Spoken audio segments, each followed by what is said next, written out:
ತುಂಬ ಟೇಸ್ಟಿಯಾಗಿ ಒಬ್ಬಟ್ಟು ಸಾರು ಅಥವಾ ಕಟ್ಟಿನ ಸಾರು ಮಾಡೋದು ಹೇಗಂತ ನೋಡ್ಕೊಳ್ಳೋಣ ಬನ್ನಿ. ಬೇಳೆ ಬೇಯಿಸಿದ ಕಟ್ಟಿಗೆ ಸ್ವಲ್ಪ ಹುಣಸೆ ರಸ, ಒಂದು ಕಡ್ಡಿಯಷ್ಟು ಕರಿಬೇವು ಹಾಕಿ ಕುದಿಸ್ಕೊಳ್ಳೋಕೆ ಇಟ್ಕೊಳ್ಳಿ.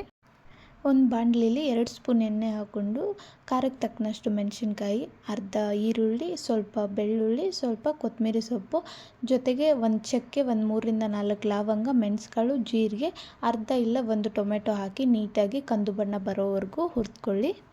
ಹುರಿದಿರೋ ಐಟಮ್ಸ್ ತಣ್ಣಗಾದ್ಮೇಲೆ ಮಿಕ್ಸಿ ಜಾರಲ್ಲಿ ಹಾಕ್ಕೊಂಡು ಸ್ವಲ್ಪ ತುರಿದಿರೋ ಒಣ ಕೊಬ್ಬರಿ ಅಥವಾ ಹಸಿ ಕೊಬ್ಬರಿನ ಹಾಕ್ಕೊಂಡು 1 ಸ್ಪೂನಷ್ಟು ಸಾಂಬಾರು ಪೌಡ್ರ್, ಚಿಟಿಕೆಯಷ್ಟು ಅರಿಶಿಣದ ಪುಡಿ ಹಾಕ್ಕೊಂಡು ನುಣ್ಣಗೆ ರುಬ್ಬಿಕೊಂಡು ಒಂದು ಪೇಸ್ಟ್ನ ರೆಡಿ ಮಾಡ್ಕೊಳ್ಳಿ. ಹಾಗೆ ಇನ್ನು ಯಾರೆಲ್ಲ ನನ್ನ ಚಾನಲ್ನ ಸಬ್ಸ್ಕ್ರೈಬ್ ಮಾಡ್ಕೊಳ್ದಿರ ವಿಡಿಯೋ ನೋಡ್ತಿದ್ದೀರಾ, ಪ್ಲೀಸ್ ನನ್ನ ಚಾನಲ್ಗೆ ಸಬ್ಸ್ಕ್ರೈಬ್ ಆಗಿ ಸಪೋರ್ಟ್ ಮಾಡ್ತಾಯಿರಿ.